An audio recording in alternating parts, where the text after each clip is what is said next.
This now is Brad Bowman, a former Black Hawk pilot. Brad, great to see you. Just two near misses in the same general area. How alarming is that? Thanks for the opportunity to join you, John. When I look at these back-to-back aviation incidents, they're different, the two of them, but they're both deeply concerning. Thankfully, the disaster was avoided and no one was injured. In either case, the commercial pilots took appropriate action to maintain separation and to report the incident. So hopefully this doesn't happen again. But if changes aren't made, we may not be so fortunate in the future. And when you have commercial aircraft and military aircraft conducting combat operations in close proximity with one another, that can obviously be a dangerous mix. Why is that? Well, the military aircraft don't want to be seen by the adversary, obviously, because that means they might get shot down. So that means they're going to, as they approach the area where they are or might be conducting combat operations, they're going to turn their transponder off. You know, if you are the one in the cockpit or a parent or loved one of those service members, that's exactly what you'd want them to do.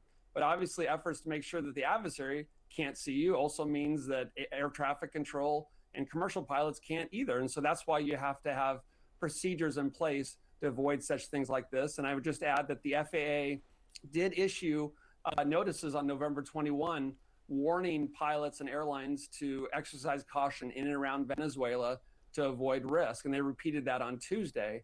But, the traveling public, these pilots, they have a right to, they have a reasonable concerns here. And I have sources in the military that tell me that they saw these commercial aircraft and were taking appropriate steps. But this was indeed deeply concerning.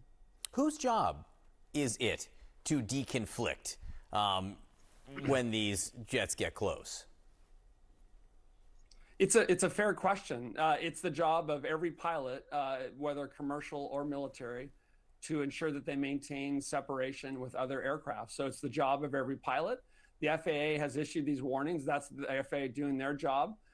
These commercial pilots did their jobs fully by having their transponders on and coordinating with ATC and taking appropriate action.